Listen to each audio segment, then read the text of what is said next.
En el nombre del Padre, y del Hijo, y del Espíritu Santo. Alabado sea Jesucristo.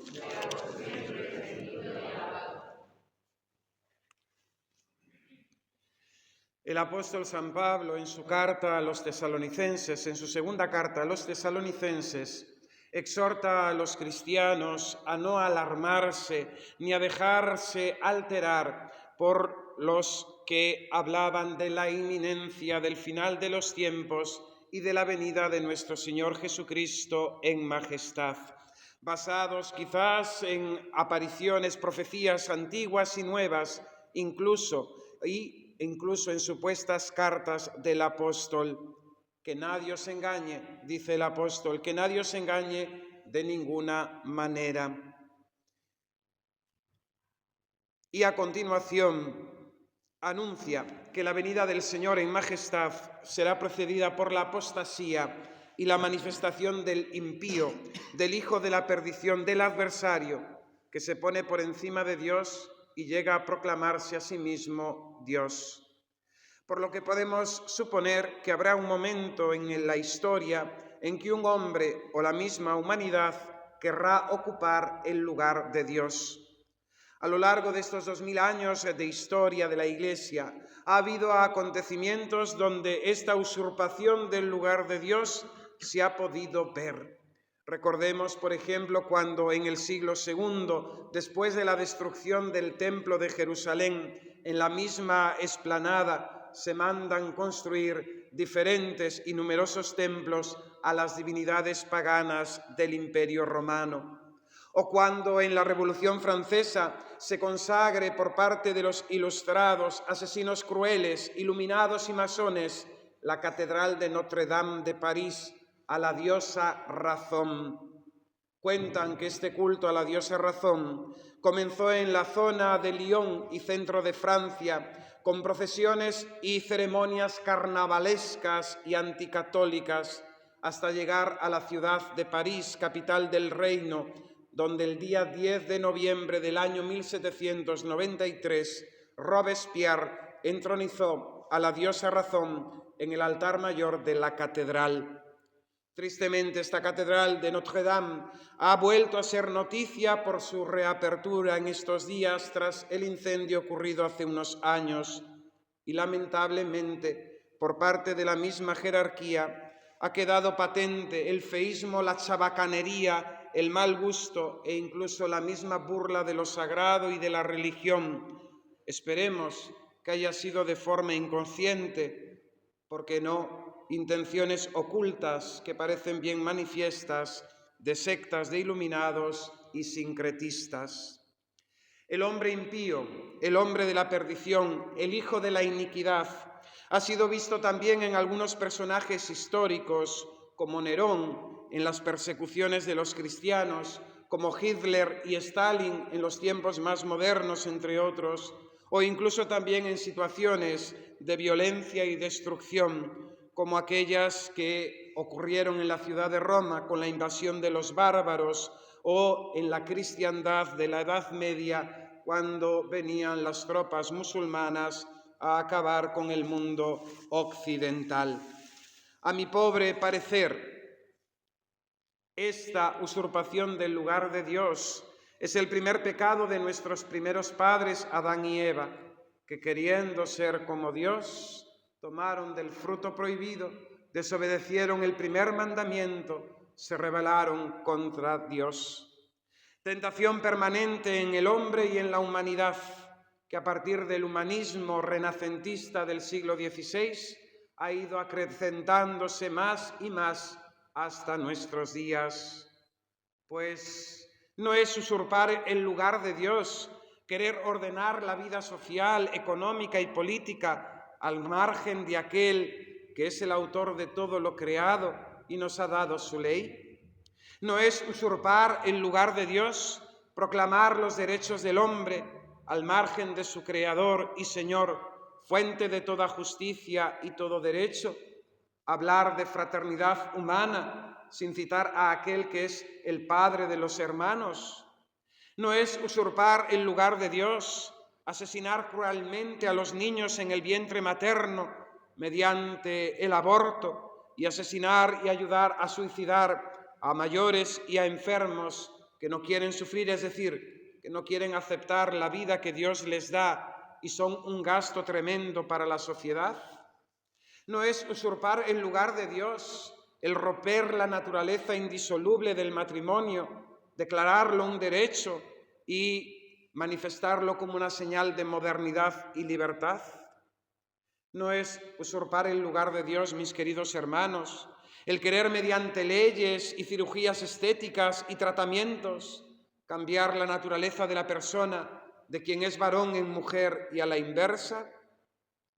Pero este pecado que vemos en la sociedad no es solamente un pecado colectivo de la sociedad moderna, esclavizada por las tiranías de las ideologías y modas, sino que también es un pecado individual, un pecado de cada persona y de nosotros mismos, cada vez que como Satanás nos rebelamos contra la voluntad de Dios y pronunciamos el non serviam, viviendo de espaldas a Dios, esclavos de nuestros caprichos y nuestras pasiones.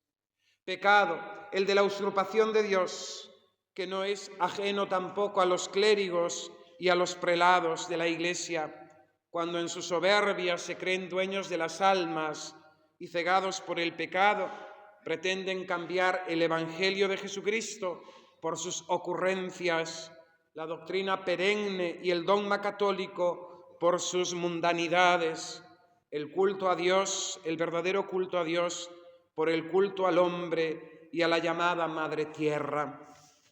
Tentación esta para el sacerdote, la de usurpar el lugar de Dios, cuando se cree el centro y el protagonista de la acción litúrgica y de la vida de la pequeña comunidad a él encomendada.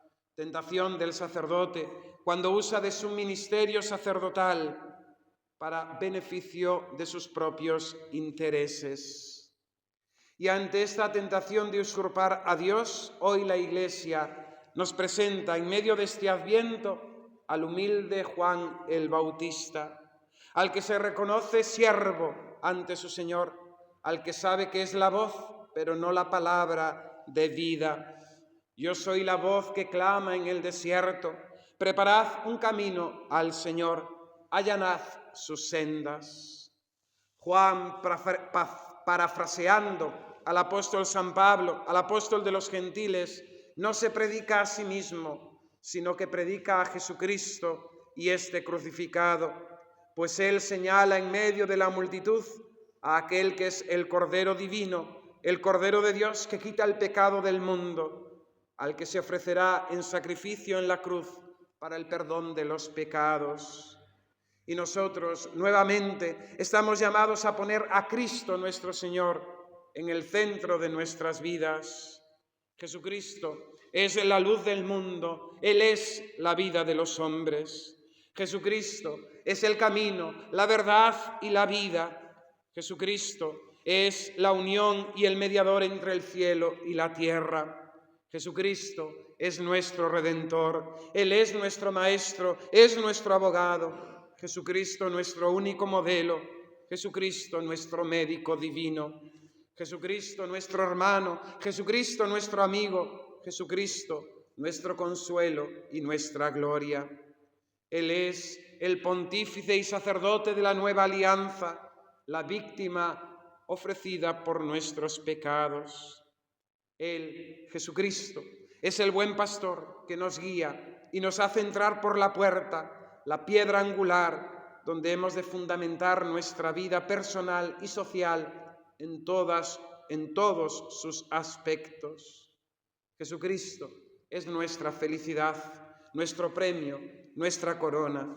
Jesucristo es nuestro alimento, el pan nuestro de cada día. Pero como le dijo Juan a los judíos que habían ido a interrogarle y al mismo tiempo dudaban si él era el Mesías, el Cristo, también hoy Jesucristo es el gran desconocido. En medio de vosotros hay uno que no conocéis. En medio de vosotros hay uno que no conocéis, el que viene detrás de mí y al que no soy digno de desatarle la correa de su sandalia. Es triste, pero es la realidad. El tener que afirmar que después de 2000 años de que el Hijo de Dios habitase entre nosotros, sigue sin ser conocido, sigue siendo el gran desconocido.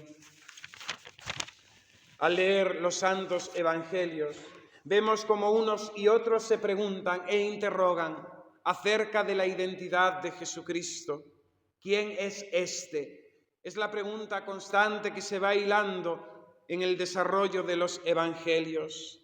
Pregunta que comienza con cierta curiosidad y admiración ante los prodigios que obra, ante su enseñanza, pero pregunta que pasará al odio y al desprecio hasta aquella pregunta final en el Sanedrín por parte del sumo sacerdote. Si eres el Mesías, el Hijo de Dios, dínoslo abiertamente. Y esto no era para creerle, no era para adorar a Jesucristo, no era para obedecerle y amarle, sino querían que le contestase para condenarlo a muerte por blasfemo. Se pregunta el obispo de los agrarios abandonados, San Manuel González, en un librito suyo. ¿No daban sobre todo testimonio del poder de sus manos, tantos ojos de ciego devueltos a la luz, de sus pies las aguas endurecidas del mar, de sus ojos las muchedumbres subyugadas por su mirada, de su lengua los panes multiplicados, los enfermos curados, los muertos resucitados, de su corazón tanta lástima socorrida, tanto pecado perdonado, y hasta de su saliva tantos ojos abiertos y tantas llagas cerradas por su virtud?